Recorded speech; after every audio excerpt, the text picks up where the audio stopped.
1996 தேர்தல் நேரத்தில் வந்து புரட்சித் தலைவி அவருடைய ஆட்சியை அவருடைய விமர்சித்து எழுதி ஒரு மனசை துன்பப்படுத்தி அந்த தேர்தலில் அவர் தோல்வியடைவதற்கு ஒரு முக்கிய காரணமாக நான் இருந்தேன். அவருடைய மனசை நான் ரொம்ப பாதிச்சிருந்தேன். அதெல்லாம் கடந்த பிறகு என்னுடைய உதவி ஐஸ்வர்யா கல்யாணம் வந்து போயஸ் கார்டன் எங்கள் வீட்டிலேயே வச்சுக்கணும்னு சொல்லிட்டு எங்கள் ஐஸ்வர்யாவை விருப்பப்பட்டதுனால அங்கேயே வந்து அந்த கல்யாணம் நடக்கிற மாதிரி ஏற்பாடு பண்ணியிருந்தோம்.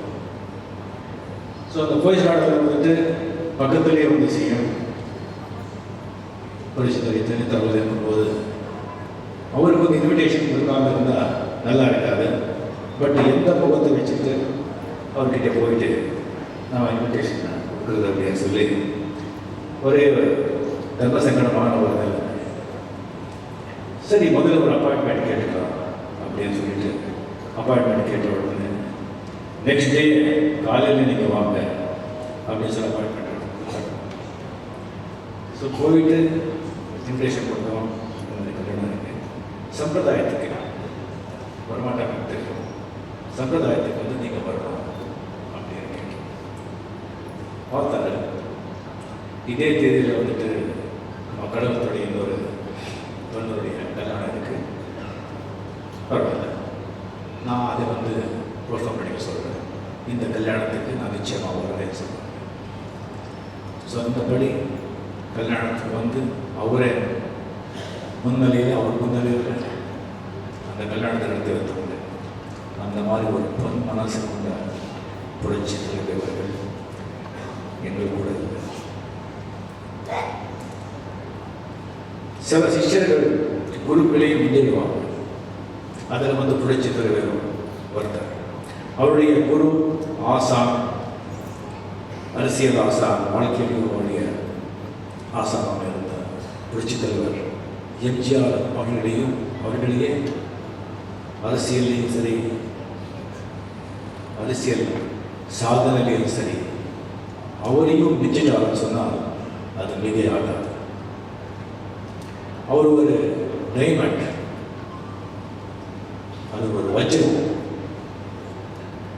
பூமியில் வந்துட்டு அந்த கார்பன் இருக்கும், கார்பன் கெமிக்கல், அது வந்து அந்த வெப்பத்தாலையும் அழுத்தத்தாலையும் அது காலப்போக்கில் வந்து அது டைமண்டாக மாறும். அதை எடுத்துட்டு தேய்ச்சி பாலிஷ் போட்டுனா அது டைமண்ட் மின்ட்டு நம்ம கையில் வருது. ஸோ புரட்சி தலைவர்கள் கூட ஒரு டைமண்ட். இந்த ஆண் ஆதிக்கம் இருக்கிற இந்த சமுதாயத்தில் அழுத்தப்பட்டு அவருடைய விமர்சனங்களால், இந்த வாழ்க்கையில் அவர் பட்ட துன்பங்களால் தேய்ச்சி ஒரு டைமண்ட் ஆகிட்டு அவங்களோட விட்டு போயிருக்காங்க.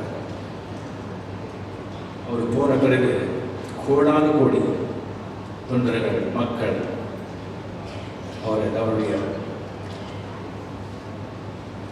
கண்ணீரால் வந்து அவர் அஞ்சலி செலுத்தி கண்ணீராலேயே அவரை வந்து நினைத்து அந்த நினைவாக அந்த வஜ்ரம் வந்துட்டு ஒரு கோயில் வஜ்ரமாக மெரினா பீச்சில் புரட்சி தலைவர் அவர் பக்கத்திலே வந்து ஒதுக்கி கொண்டிருக்கு. 7 நாள் ஆகுது. லட்சக்கணக்கில் வந்து அங்கே வந்து பார்த்துட்டு போயிருக்காங்கன்னு சொன்னாங்க. இது ஒரு சாதாரண மனிதனுடைய பவர் இல்லை, இது இறைவனுடைய ஆசீர்வாதம், அதனுடைய பவர். 2 வயசில் அப்பாவை எடுத்து படிக்கணும் அப்படிங்கிற ஆசை இருந்தும், சினிமாவில் நடிக்கிற ஆசை இல்லாமல் இருந்தும் அது எல்லாத்தையும் தொடர்ந்து 22 வயசில் அம்மாவை இழந்து அளவில்லா அறிவு, அளவில்லா பேரு புகழ் எல்லா சௌகரியங்களும் இருந்து கல்யாண பாக்கியம் கிடைக்காம உற்றார் உறவினர்கள் இல்லாமல் தன்னந்தனியாக வாழ்ந்து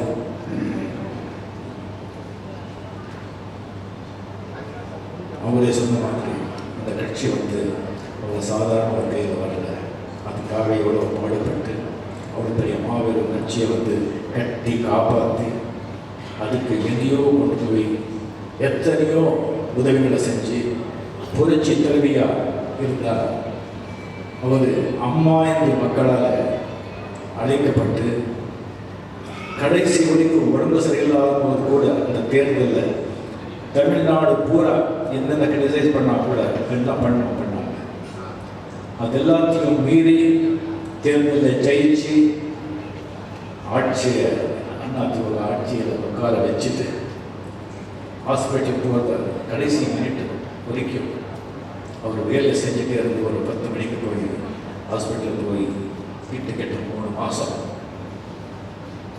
குணமடைஞ்சிட்டார் அப்படின்னு சொல்லி நினச்சி குணமடைச்சு டெஃபினெட்லி கொடநாட்டில் போய் கொஞ்சம் ஓய்வு இருப்பார் அப்படின்னு நினச்சிட்டு இருந்த நேரத்தில் கொடநாட்டில் நடத்தி போய் சேர்ந்துட்டார்.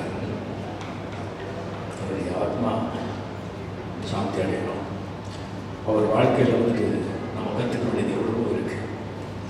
துணிச்சல், எதிர்நீச்சல், சோதனைகளை வந்து சாதனை ஆக்கிறது. எத்தனை இளைஞர்கள் எத்தனை வந்தால் கூட அதை சாதிச்சு நிற்கிறது. அவரை மாதிரி வந்து சோதனைகளை சோதனைகளை சாதனையாக்கிறவங்க யாருமே கிடையாது. ஸோ அதெல்லாம் வந்து நமக்கு ஒரு பெரிய பாடம். அவங்க நம்ம கற்றுக்கணும்.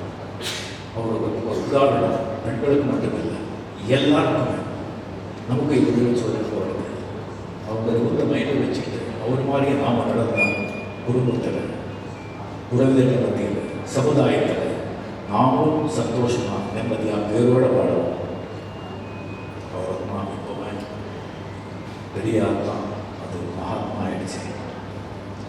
அவருக்கு என்னுடைய கண்ணீர் அஞ்சலி.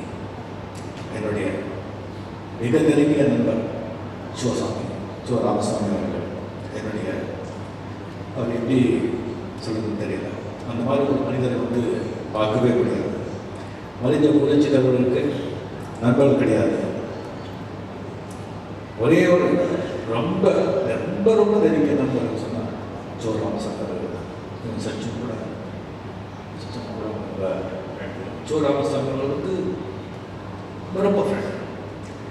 அவர் இறந்த சரி 14 மணி நேரத்தில் அவரும் இறந்து போனாங்க நினைச்சா ஏதோ ஒரு உறவு 2 பேர் கூட இருக்கு. இது நல்லா தெரியுது. சோ ராமசாமி வந்து சொல்லுவாங்க சொன்னால் வாச்சா காயா வாச்சா மனசா அப்படின்னு சொல்லுவாங்க. என்ன சொல்கிறாங்களோ அதுதான், என்ன நினைப்பாங்களோ அதான் சொல்லுவாங்க, என்ன சொல்லுவாங்களோ அப்படி தான் நடந்துப்பாங்க. அவருடைய ஆத்மா சாந்தி அடையும் அப்படின்னு சொல்லி இந்த ஒரு வாய்ப்பை கொடுத்ததுக்கு எல்லாருக்கும் நன்றி தெரிவித்துக் கொள்கிறேன். நன்றி, வணக்கம்.